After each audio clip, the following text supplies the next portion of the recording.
Hello, hello everyone. Good evening. Welcome to the third session of Don't Whisper, Let's Talk period. Our first training, our first series of the training. So today we'll have a session about menstrual disorders, causes, diagnosis, prevention, and cure. And the speaker will be Dr. Vaishali Biniwale. So before we head into the session, I'll just briefly introduce Jnana Prabodhini Foundation. So it was founded in October 29 and it has more than 100 plus volunteers, and it works in multiple sectors, including education, rural development, and women empowerment. So iBRETA is one of the big projects of Jnana Prabodhini Foundation, and we have threefold aims of basically we started with how the research community and the medical community should create a platform and encourage communication with each other so that we can create more awareness among the community. And also we work in the creating awareness among the community about multiple health and diseases, and we also need to develop scientific mindset among young students so that for their future. So that's why we have 4 sub projects, including research, education, training, and awareness. Out of that, we among awareness, we have had 4 beautiful sessions under the umbrella of Health Katta. With there are multiple sessions on multiple different diverse topics. Then this year we started with a training program with the aim that to train a community to how to deal with the public health issues. So this is our first training. This is our first training series about how to maintain your menstrual health and hygiene. And for that, for our first 2 sessions, we had Dr. Girija Wagh, and she spoke about how you can change your diet and how to maintain your hygiene for your menstrual well-being. And today we have Dr. Vaishali Biniwale to talk about what are different menstrual disorders and how to cure them, how to diagnose them, and what are the symptoms. So Dr. Vaishali, she's a practicing gynecologist, and she's also published a beautiful book on maternal health, and she's also published various articles in various newspapers about women health. And she also works in rural areas about women empowerment and women health. So now I'll hand over to Dr. Vaishali for our session.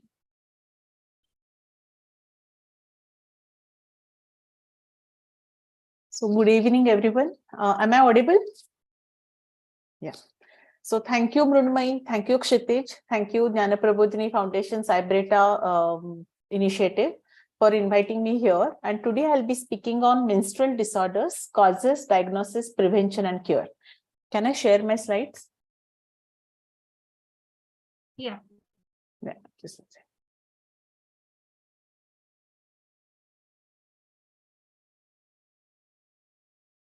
Right. So I think you can see them. Yeah. Yeah.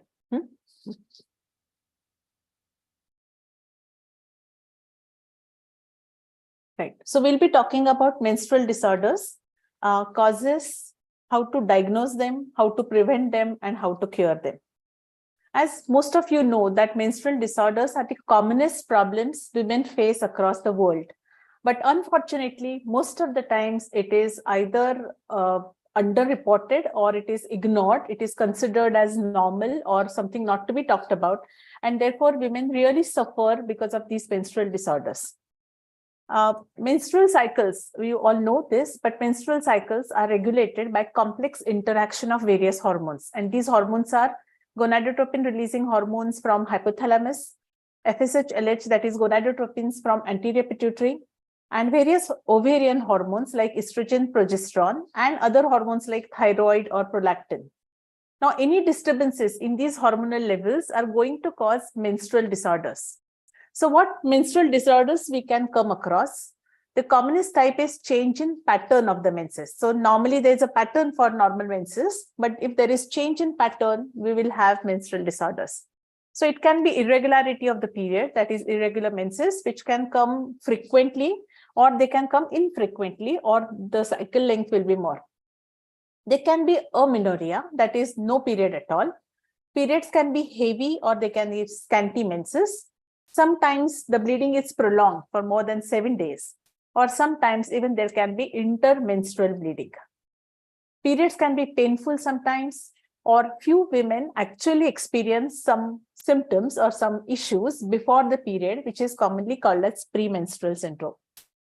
So before going through before talking about menstrual disorders, let us brush up our knowledge of menstrual cycle. I think Girija has beautifully taken it for last 2 sessions, but let us go through it fast.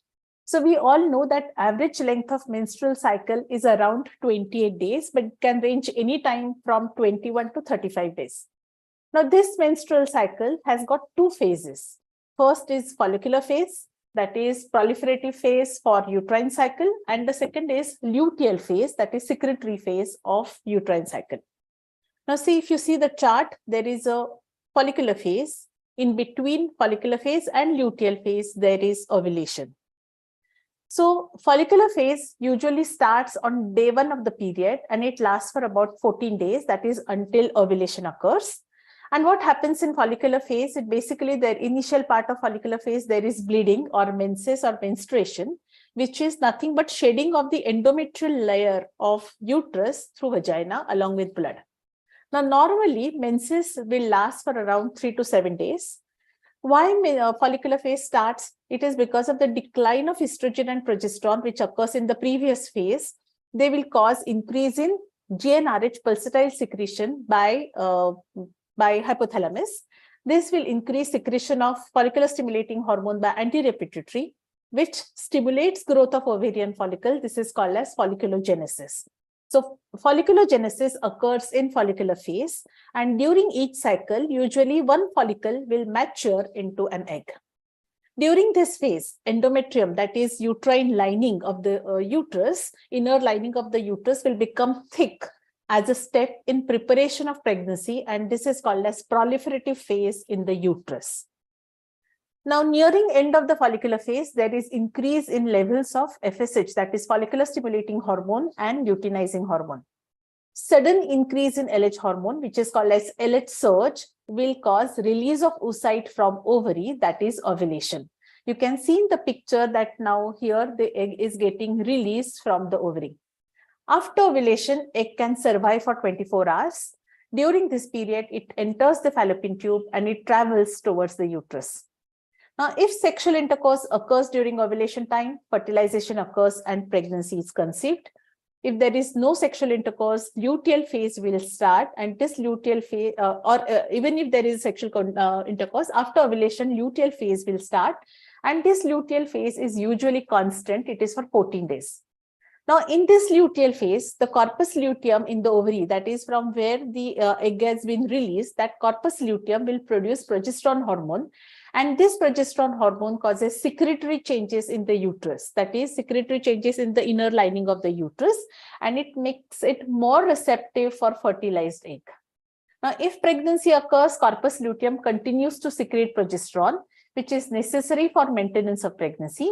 But if there is no pregnancy, then luteal phase will end because of negative feedback from progesterone hormone will cause drop in FSH and LH levels, and this will in turn reduce estrogen and progesterone levels, and then shedding of the endometrium, that is next period will start.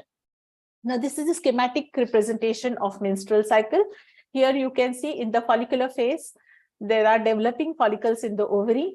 There is increase in estrogen hormone. And you can see initial part of the follicular phase, there is bleeding in the uterus or the uterine lining, and then there is growth or thickening of this endometrium, that is proliferation of endometrium. Nearing ovulation, there is sudden increase in this LH hormone that is called as LH surge, which causes egg to be released from the ovary. What happens is after ovulation, this corpus luteum will produce progesterone hormone. So this is progesterone hormone, which is the blue line is progesterone hormone that increases in body, because of which there are proliferative changes. There are secretory changes which are seen in the uterus. At the end of luteal phase, you can see both estrogen as well as progesterone, they drop down, their levels drop down, and therefore next menses will start. And this is how normal menstrual cycle. So how is normal menstrual cycle? It usually starts at menarche, that is at puberty, menarche, which is usually around 12 to 13 years, but it can be any time between 9 to 15 years. It is seen that it is usually earlier in urban areas and in Western population, but it is little later in rural population. It ends at menopause. Menopause age is around 46 to 48, but can be any time between 40 to 55. Indian average age at menopause is 46.5, and in Western world, it is around 48. Now, the cycle length is around 28 days, but can be from 21 to 35 days. Duration of bleeding is usually 2 to 7 days. The average blood loss is around 30 cc in a menstrual cycle. If more than 80 cc, it is worrisome, and menses are usually associated with little amount of abdominal pain and backache. Now, if there is any variation from this, a menstrual disorder will be there. And now let us talk about menstrual disorders. So the first menstrual disorder that we are going to talk about is called as amenorrhea, that is absence of period during reproductive years. That is anytime from menarche till menopause, if there is absence of menstruation, it is called as amenorrhea.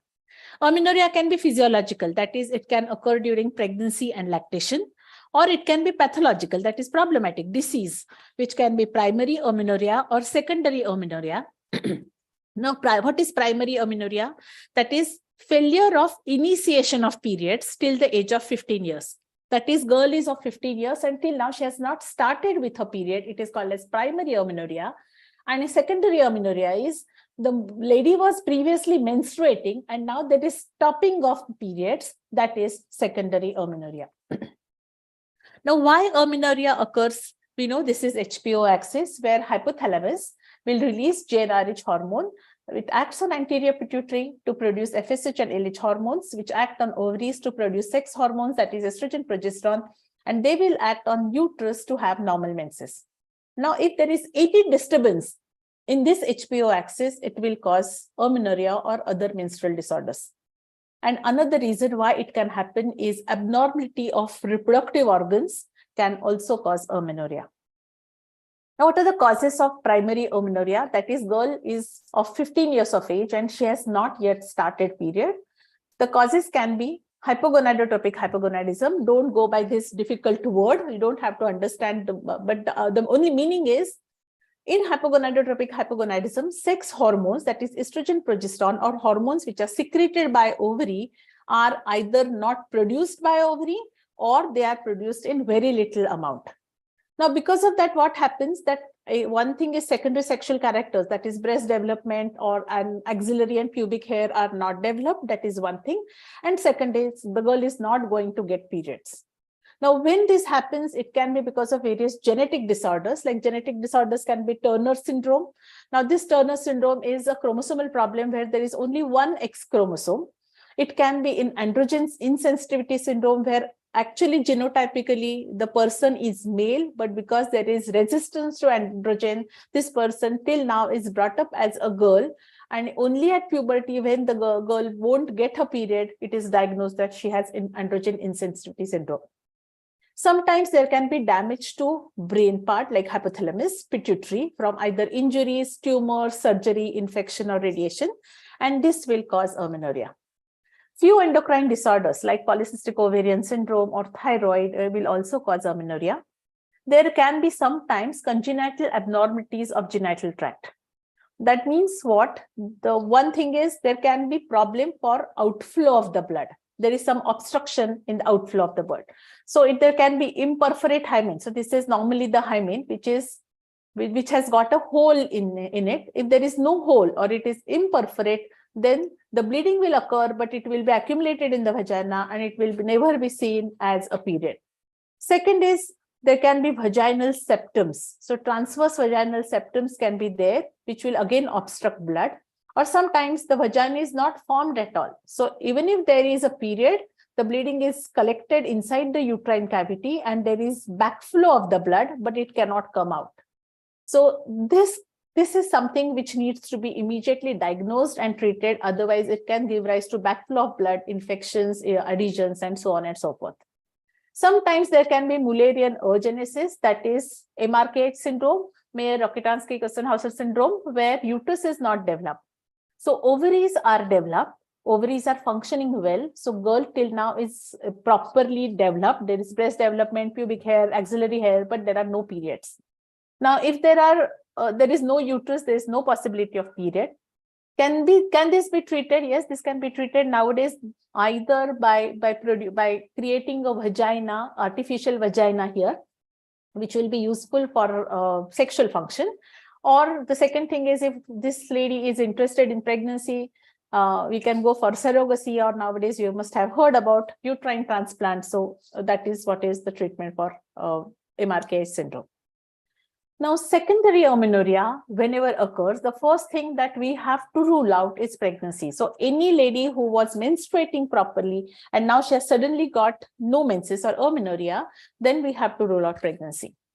Severe mental or physical stress, serious illnesses, excessive exercise, extreme weight loss, that is BMI less than 19, is associated with amenorrhea.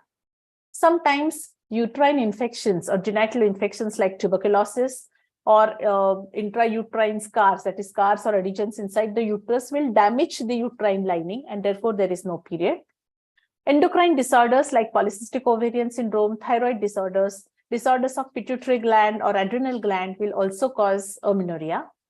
Sometimes there can be premature ovarian failure. That is normally what happens after menopause, that ovarian aging occurs, and because of that, the period stops. That can occur little early, that is before the age of 40, and this will give rise to premature ovarian failure.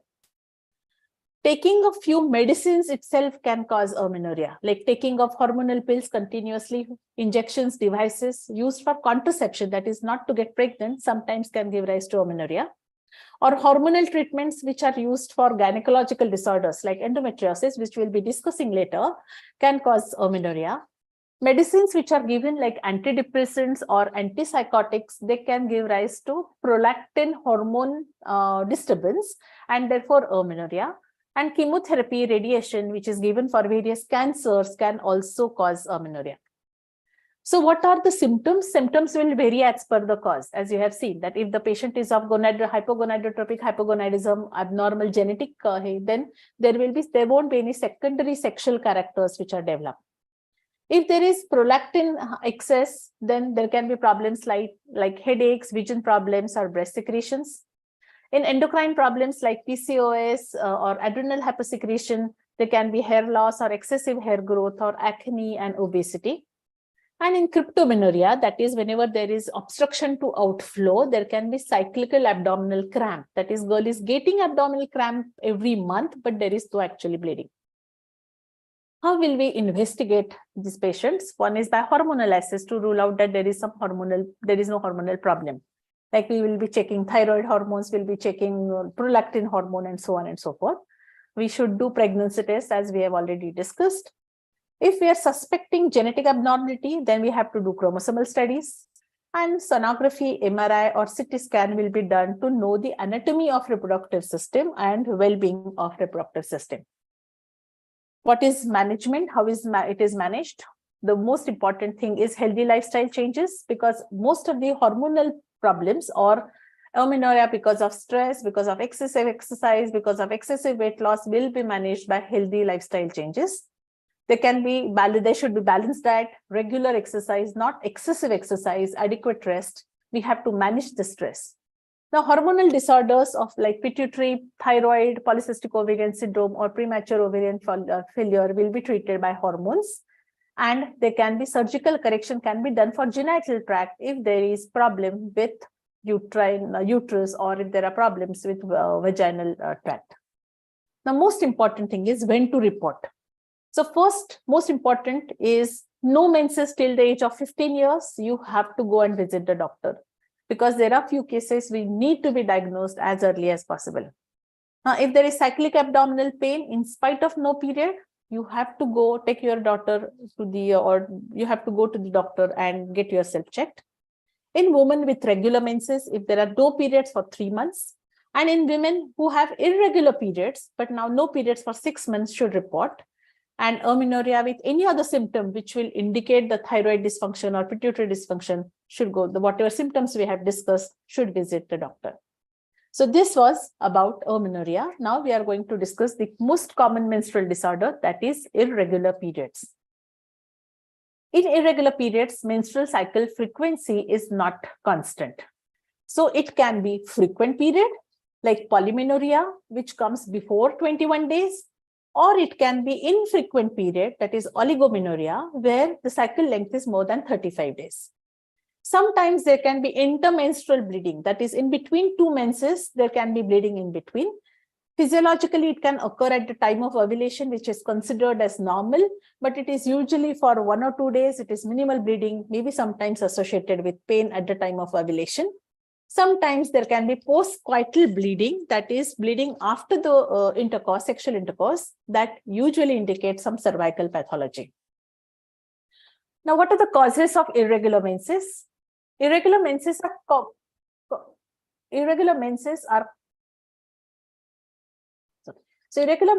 commonly seen at extremes of reproductive age group. So at the time of menarche, that is beginning of initiation of periods, many times the menses are irregular.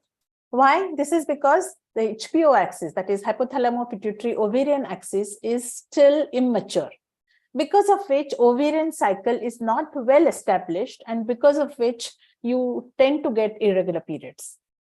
Similarly, at around menopause, there is ovarian aging. Aging of ovaries occur, because of which there is anovulation or irregular, infrequent ovulation, and this will lead to irregular period. Sudden weight loss, weight gain, extreme exercise, eating disorders like anorexia nervosa, bulimia, binge eating will also give rise to irregular periods. Endocrine disorders like thyroid, polycystic ovarian syndrome, we are going to discuss about them little later. Premature ovarian failure, hyperprolactinemia, or congenital adrenal hypoplasia, they can give rise to irregular periods. Or tumors like hormone-secreting ovarian tumors can give rise to irregular periods. Medications which are used for epilepsy, that is anti-epileptic, antipsychotics, antidepressants, will cause period to become irregular. Now, hormones like pills, injection devices, and implants, which are used for either contraception or treatment of some gynecological disorder, we can give rise to again irregular periods. And cervical lesions can give rise to intermenstrual bleeding. So how are we going to manage patients with irregular menses? First, most important thing is treat the underlying condition. So we know the underlying conditions. They can be sudden weight loss, so we have to treat it. If eating disorder, it needs psychiatric treatment. Endocrine disorders need to be treated with hormones.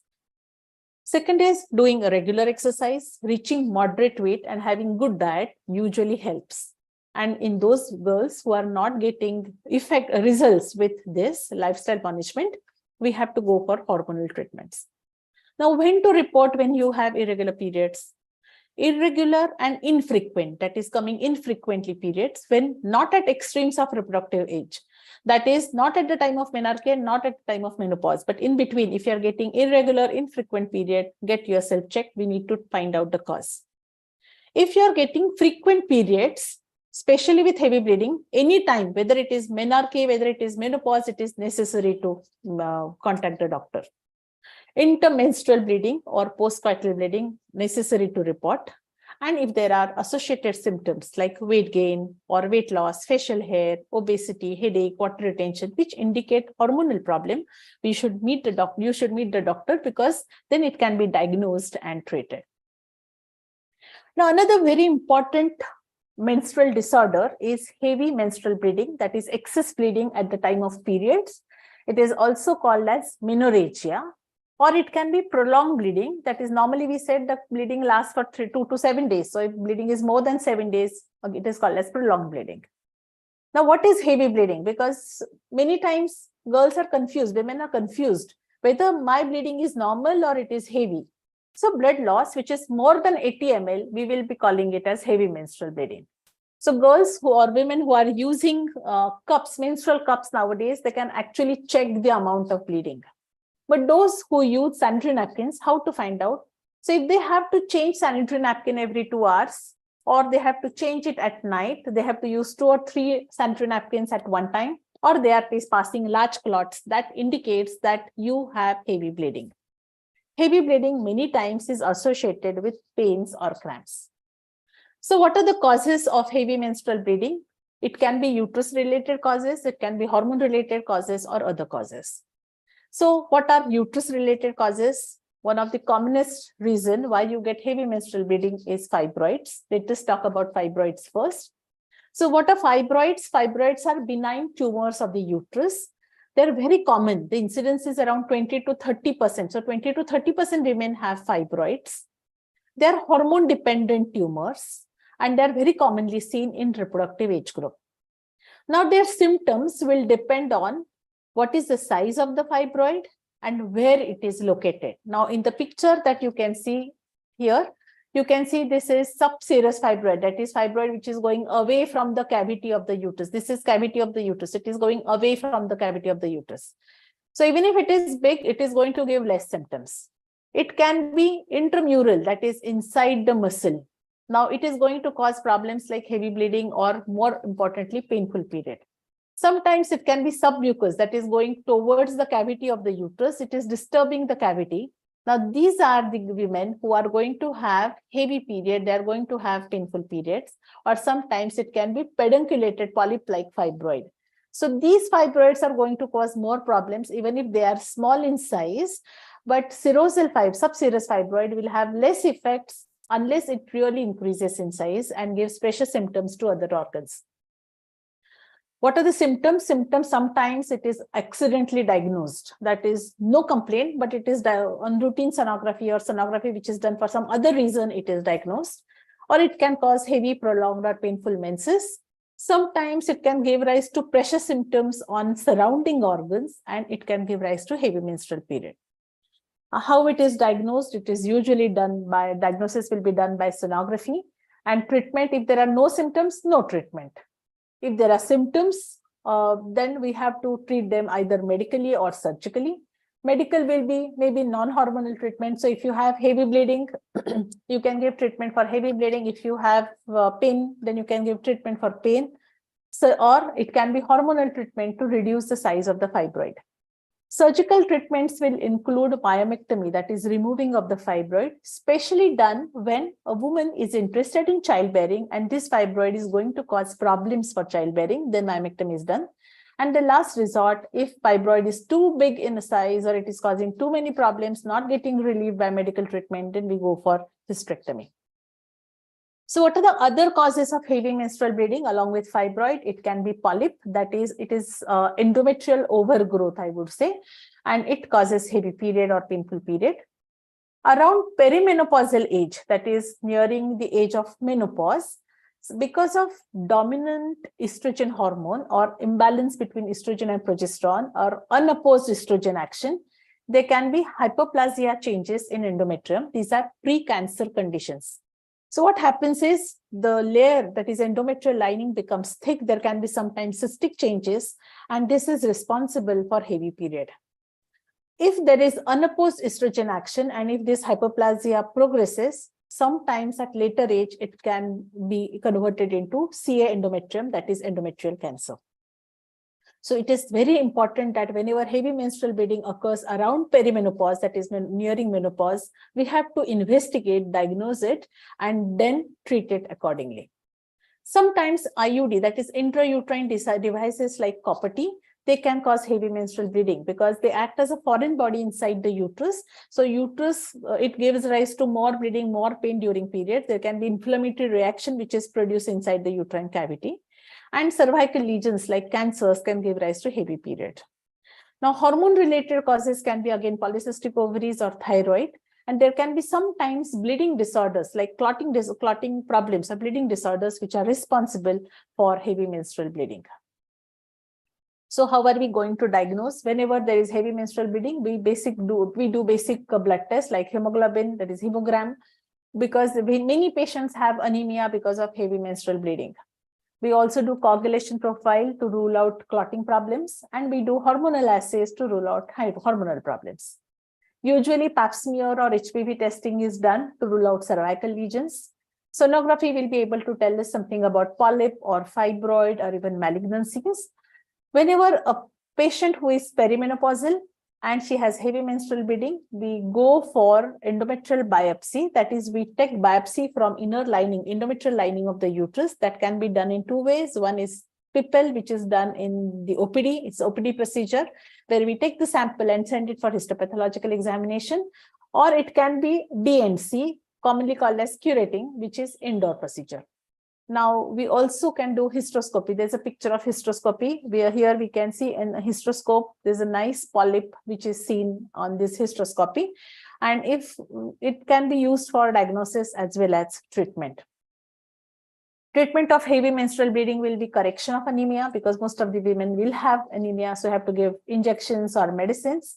Treatment of medical disorders like clotting disorders or endocrine disorders. Medical treatments are used to reduce the amount of bleeding. They can be non-hormonal like mefenamic acid, or antifibrinolytics like tranexamic acid and ethamsulate. What they will do is they will clamp the blood vessels and they will cause clotting, and which will help in reducing the amount of bleeding. Now, hormonal treatments which are used to reduce amount of bleeding, the hormones are progesterone, or we can even use oral contraceptive pill or estrogen progesterone pill and GnRH analogs. Progesterone device, which can be used inside the uterus, called as LNG-IUS, commonly called as Mirena, but there are many types which are available. Now, this can be inserted inside the uterine cavity, one of the very good treatments for heavy menstrual bleeding. It will secrete progesterone slowly every day, and because of which endometrium will not be allowed to thicken, and therefore amount of bleeding will reduce. This is a really good treatment which can avoid surgeries. But otherwise, we can go for endometrial ablation or resection. We can remove the fibroids, we can remove the polyps. Last option will be again go for hysterectomy if none of the medical treatments are helpful, or there are big fibroids, or we are expecting cancers. Now, there are newer modalities of treatments like uterine artery embolization or high intensity focused ultrasound. They're supposed to reduce the size of fibroids and reduce amount of bleeding. So when to report when you have heavy menstrual bleeding? So whenever you have heavy menstrual bleeding, you have to report. Especially important around perimenopause, because in our culture, it is commonly seen, in our society, it is commonly seen that around menopause, if women are getting heavy periods, others will tell her that this is normal. It is normal to get heavy periods around menopause, but it is not normal. We have to rule out precancerous lesions like hypoplasia, because if hypoplasia is treated at that time, we are going to avoid cancers at later stage. So whenever there is heavy menstrual bleeding, you have to report what is the age, how many days. No, doesn't matter. You have to report whenever you have heavy menstrual bleeding. Opposite of heavy menstrual bleeding will be scanty periods, also called as hypomenorrhea. Now here, periods are going to be extremely light and blood loss will be less than 30 ml. The causes are obesity. Extremely obese women will have scanty menses, extreme weight loss or gain, again thyroid disorders and polycystic ovarian syndrome. Perimenopause, you tend to get scanty menses. If any lady is taking oral contraceptive pills, or she has inserted LNG-IUS, that is progesterone device, inside the uterine cavity, she is going to get scanty menses.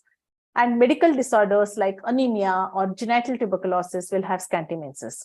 Now, usually it is not a concern, but it is important to check the cause and treat it if it is there. Painful periods, again very common, commonly called as dysmenorrhea. And how common is it? So 40 to 50% women will experience mild pain during their periods. But only 20% of them will have severe pain, which will be debilitating or will not allow them to have day-to-day activity, or they will have to take some painkiller or some medicine for that. There are two types of painful menses or dysmenorrhea. One is primary dysmenorrhea, which is normally seen, and it is caused by release of prostaglandins by endometrial cells at the time of periods. So prostaglandin is a substance. It is released in the from endometrial cells at the time of period. This prostaglandin will cause uterine contractions and blood vessel contraction, and therefore it will give rise to crampy pain. Now, usually cramping will start just before the periods or during the periods, and it will last only for a day or two.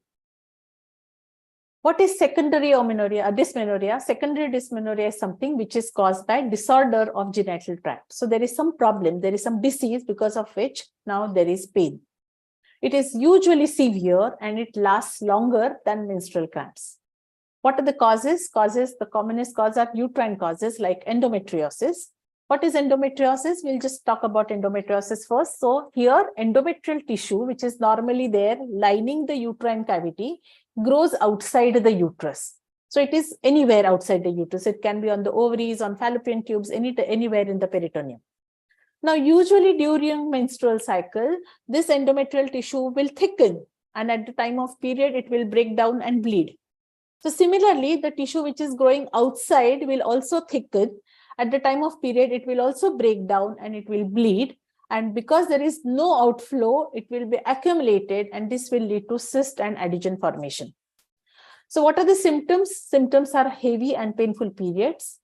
There can be pain in abdomen, and this pain is many times seen at the time of defecation or urination. There can be dyspareunia, that is painful sex, or there can be development of cysts inside the peritoneal cavity. Diagnosis will be by doing a sonography or MRI. Laparoscopy is many times done to diagnose as well as to treat it. Treatment will be hormonal treatment, that is in the form of progesterone or GnRH analogs, or surgical treatment where we can remove these adhesions, we can remove the cyst. But as it is ongoing condition, till the time the patient is or the woman is in reproductive age group, or she is producing hormones, she's going to get she's menstruating, she's going to get endometriosis, and therefore the final treatment for this is usually hysterectomy and oophorectomy, that is removing of ovaries. Other causes of secondary dysmenorrhea are fibroids. We have already discussed about fibroids. Adenomyosis. Adenomyosis is again this similar endometrial tissue is there not lining the uterine cavity, but it is there somewhere inside the muscle, and therefore it causes pain. Now here the size of the muscle will increase and it will be associated with painful and heavy periods. Infections, commonly called as pelvic inflammatory disease or PID, is also responsible for painful period. Congenital defects in genital tract, that is maybe abnormal shape of the uterus, or two parts of the uterus have not joined, or there is septum in between, or there are vaginal septums. All these things can cause painful periods. And intrauterine device like copper-T, again because it acts as a foreign body and produces inflammatory reaction, can cause secondary dysmenorrhea.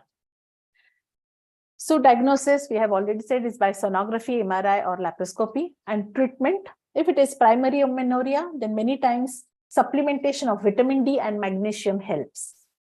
Little amount of exercise, especially aerobic exercise, will help to reduce pain at the time of periods. Many times girls don't exercise because they are in pain, but little amount of exercise usually helps. Using heat pads or giving little massage to back usually helps. Now, whenever there is pain, we usually give painkillers, that is NSAIDs, that is useful. If NSAIDs are not useful, then we go for oral contraceptive pills. We can go for injections of progesterone or implants like LNG-IUS, that is like intrauterine device with progesterone. And surgical treatment can be laparoscopy and myomectomy for if there is a fibroid or there's a polyp, we remove that. So whatever the reason of painful menses, we have to correct it surgically. Now, these were the menstrual disorders, which are very common.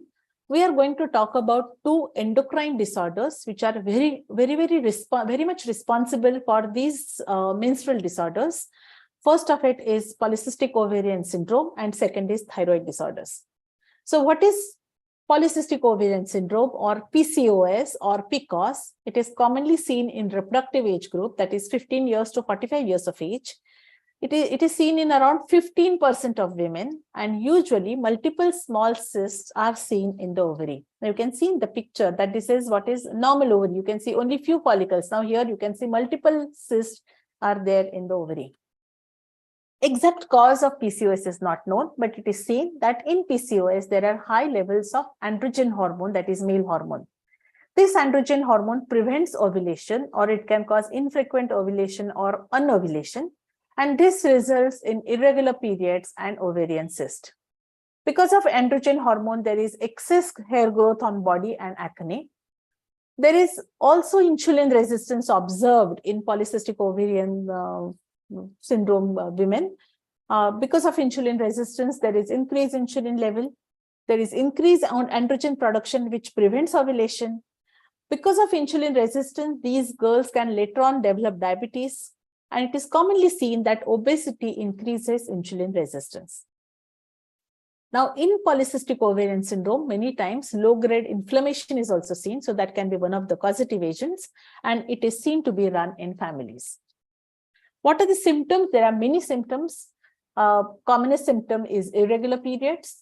So there can be changed menstrual bleeding pattern. It can be scanty or heavy. You can see increase in body hair or facial hair, more hair on face, chin, and chest. Around 70% women show abnormal male type of hair growth. You can see in this picture, there's abnormal male type of hair growth.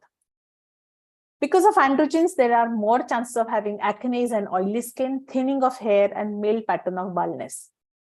Around 40 to 80% of women with PCOS are obese or overweight. Usually this is central obesity, and they will actually come with complaints like gaining weight, they are unable to lose weight, or they are unable to maintain weight. This is a very common symptom of PCOS. They can have skin tags, or they can have dark patches, especially around neck or armpit, groin, or under the breast. Because PCOS is associated with anovulation or infrequent ovulation, these women can present with infertility. Many times women don't know that they have PCOS, and only when they are trying for pregnancy and they are unable to conceive, they come and then they are diagnosed as they have PCOS. Or sometimes they can be completely asymptomatic, goes without noticing, especially mild cases of PCOS. Diagnosis is done by doing ultrasound, where we can check the ovarian size. Usually the ovaries become bulky and they are polycystic. And we do blood test, which will show us altered levels of various hormones like androgen, progesterone, FSH, AMH. These patients may also have abnormal sugars and abnormal lipids. The first important treatment for PCOS is lifestyle modifications. So weight reduction, especially in those who are obese or overweight. It is seen that 5 to 10% of weight loss usually reduces symptoms. It helps reduce insulin resistance, and it improves sugars and lipids. It is easy to treat PCOS who are obese because weight loss itself helps. But it is little difficult to treat PCOS who are thin because this weight reduction is of no use in them. Physical exercise, at least 30 minutes, 4 to 5 times a week helps. Diet, how should be the diet? There should be carbohydrate restriction. So they have to take low glycemic index diet. We need to choose complex carbohydrates like whole grains, vegetables, and fruits rather than taking simple carbohydrates like sugars. There are few foods which are said to be anti-inflammatory, like fresh fruits and vegetables. Because PCOS shows inflammation, anti-inflammatory foods are useful. Food which is rich in omega-3 fatty acid is helpful, like fish, nuts, seeds, and plant oils. It is better to limit intake of dairy and red meat. Why? Because many times dairy products and red meat are seen with, they have been given hormones to the animals, and therefore they can create problems. Avoid processed food, avoid simple sugars. How we treat polycystic ovarian syndrome? So if a woman comes with irregularity of period, we give pills to regularize the menstrual cycle. Pills will help to reduce androgens and related symptoms like acne and hirsutism. That hirsutism is more facial hair growth. If patient is interested in childbearing, that is, she wants fertility, then we can give medicines to induce ovulation, or we can give her option of various other infertility treatments. Those who show insulin resistance, we can give them medicines like metformin to reduce insulin resistance. They will help to normalize sugar and as well as help to reduce androgen excess. And they also can make then periods regular because of reduction in androgen levels. Medicines to block androgens like spironolactone can be given. Many of these girls need cosmetic treatments like laser and electrolysis for their facial hair growth. And if there are any other symptoms, then we give medications for that. There are a few complications which are known with PCOS, like infertility, type 2 diabetes. These women are likely to have metabolic syndrome later on in life, like obesity, hypertension, diabetes, hyperlipidemia, that is abnormal cholesterol, heart diseases, and stroke. It is a lifelong condition as there is no specific cure, but with proper care and treatment, it can be managed well. And even if it is managed well, it is kept at its minimal complication state, then also it is fine. Second disorder that we are going to talk about is thyroid disorder. We all know thyroid is a gland, it is an endocrine gland which plays major role in reproductive health. It can directly affect ovaries or it interacts with sex hormone binding globulin, that is SHBG, which causes fluctuations in sex hormone levels, which will cause menstrual irregularity and infertility. Now, thyroid disorders will increase with age and they are seen 10 times more common in women than in men. There are two types of thyroid disorders. One is hypothyroidism, where the thyroid gland is underactive. It is not working properly up to this mark. And therefore, there are low levels of thyroid hormones like T3, that is triiodothyronine, and T4, that is thyroxine. And there is increase in thyroid stimulating hormone. Now, hypothyroidism will cause sex hormone imbalance and anovulation. So what are the symptoms in women who have hypothyroidism? They can have heavy periods, they can have irregular periods, as we have already seen. They can have amenorrhea, they can have infertility. And women who are pregnant with hypothyroidism, they have more possibility of abortions because there are possibilities of abnormalities of brain and nervous system in the baby. Other symptoms of hypothyroidism, that is not gynec symptoms, are fatigue, dry skin, weight gain, constipation, slow heart rate, and depression. How we usually diagnose this? We diagnose by doing hormonal assays, and treatment is thyroid hormone replacement, which is usually a levothyroxine. Other type of thyroid disorder is hyperthyroidism, where there is overproduction of thyroid hormones. So we can see increased levels of T3 and T4. Now, symptoms again can be amenorrhea, frequent periods, scanty bleeding, reduced fertility, and abortions.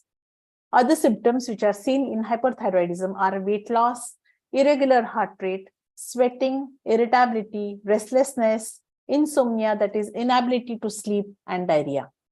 Diagnosis will be by doing T3, T4 levels, and treatment is antithyroid drugs. Sometimes we can even give radioactive iodine.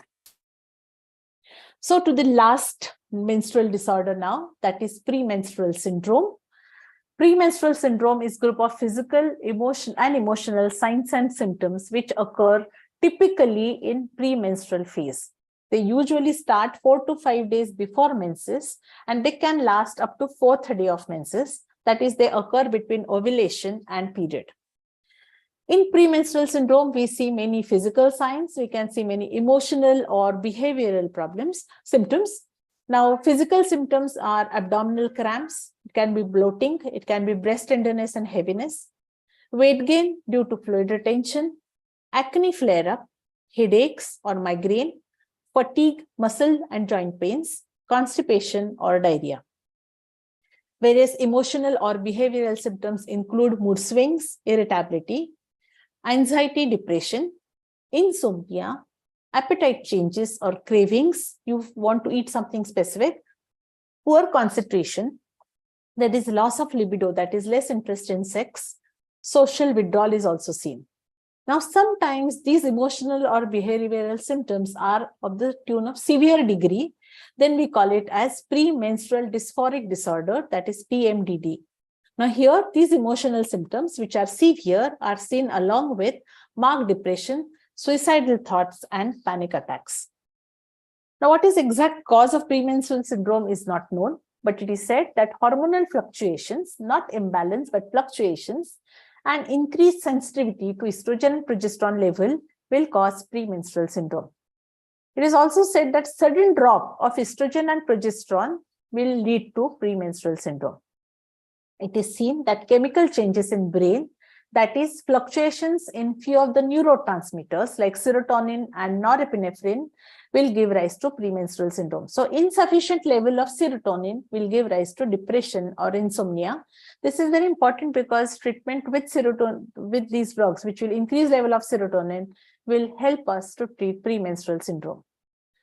Many times it is seen that there is underlying depression, which is exaggerated in a premenstrual period, that throughout month, the lady is little low. She has little depression, but this is exaggerated in a premenstrual period because of premenstrual syndrome, superimposed or premenstrual syndrome. Diagnosis is by clinical symptoms. It is not necessary to do any laboratory tests as they are not of much help. Around 40% women will experience mild symptoms. So around 40% women, when we ask them, they will tell us that yes, there are few problems which are seen in a premenstrual period. We are not very happy with in a premenstrual period. And they are usually treated with lifestyle changes and it has got good results. So diet, well-balanced diet, eat complex carbohydrates like whole grains, fruits and vegetables, reduce intake of sugar, salt, caffeine and alcohol, have to drink plenty and plenty of water. Regular exercise, especially aerobic exercise, helps. Adequate sleep, adequate rest helps.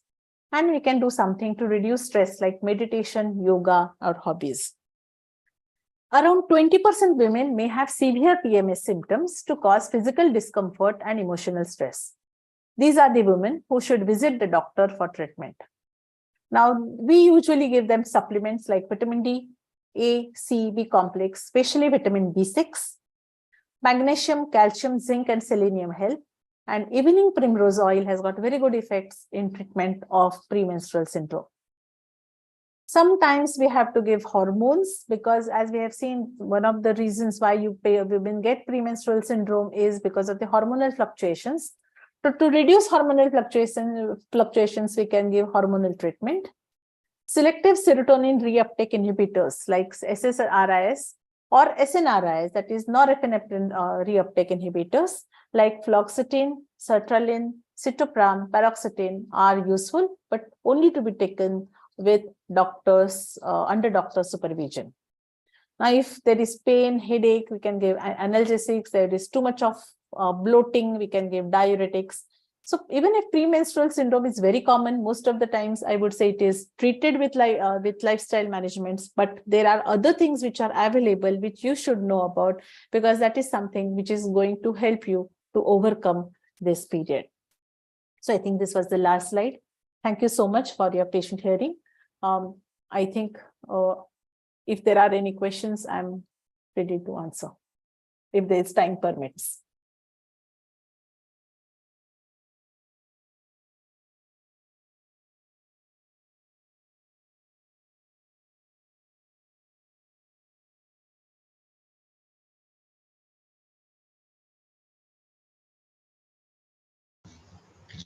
Thank you, ma'am.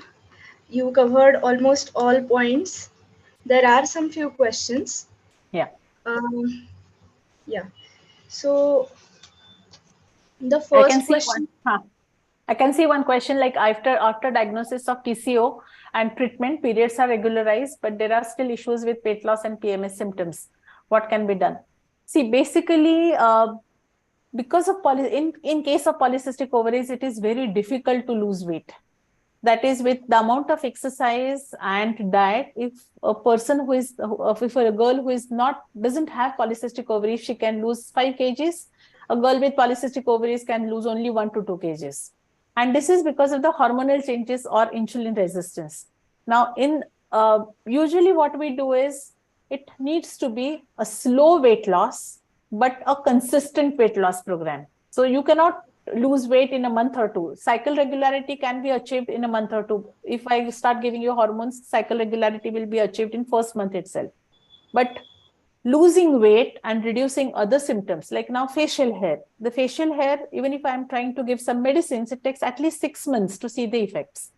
So it takes longer time. So I think have patients and take treatment for a longer period usually will help. And PMS is completely different. So I think I have already discussed about what can be done if you have PMS symptoms. It has got nothing to do with polycystic ovaries.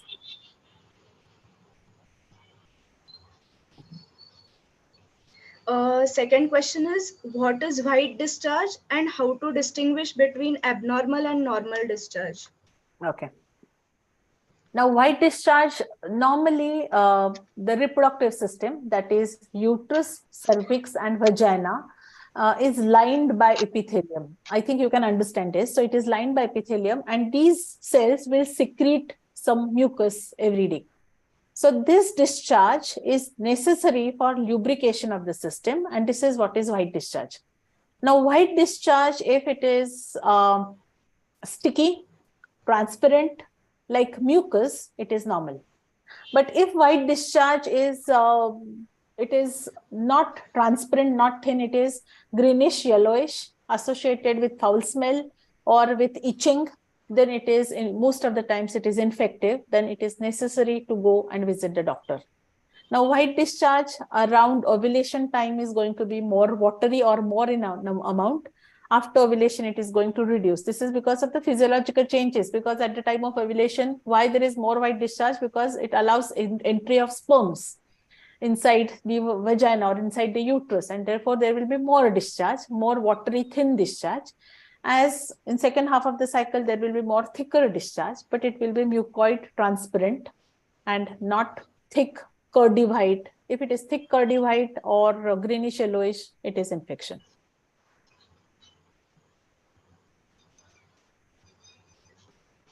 One more question. After how many years after getting periods are the eggs healthiest? At what stage is the woman ready to bear a child? Okay. Now, medically, if you ask me, the maximum fertility potential is seen at the age of 25, and healthiest eggs are seen between age of 20, around age of 25. The problems usually start after the age of 30. And as age advances, the egg quality will not be as good as it is before. Next questions are here. With genetic history of BRCA mutation. Yeah, BRCA mutations. Is it advisable for younger generation to get it tested, or is it just probabilistic? See, the thing is that BRCA mutations will definitely tell us whether you are prone. Genetic testing will definitely tell us whether you are prone for breast cancers. Now, the thing is, it is not only breast; it is breast, ovaries, uterine, and even colon. This is a family of cancers, and usually we say that it is better to go for genetic testing. The reason being, you are at least aware that you are high risk for development of these cancers, so you are more careful about checking it, or you are more careful about investigating it thoroughly or for routine investigation. So I think it is better to go for genetic testing. How safe, effective are, sorry, yeah. how safe, effective are myoinositol and dechironinositol pills to be consumed for reproductive health? I don't recommend any medicines which are unnecessary, but myoinositol and dechironinositol are very useful in polycystic ovarian disease. So they are good medicines, but definitely to be taken under doctor's supervision. Do's and don'ts for maintaining. Okay. Do's and don'ts for maintaining healthy reproductive health in postmenopausal women. I think regular checkups is very important in postmenopausal women. We have not discussed anything about postmenopausal because it was getting too big a topic. But I think regular checkups, which include pap smears, HPV testing, sonographies, sonography of breast, sonography for the uterus, or mammographies, it is very important. And having good diet, not allowing weight to increase, because post-menopause, there is very high possibility of weight gain. So good diet, regular exercise, which should be both like yoga or stretching exercises as well as aerobic exercises, weight bearing exercises. This is something is, and supplementations like calcium and vitamin D is important. Yeah. Ma'am, Do rest we of the have, questions. we'll have to Yeah, take next rest of time. the question. Yeah. No problem.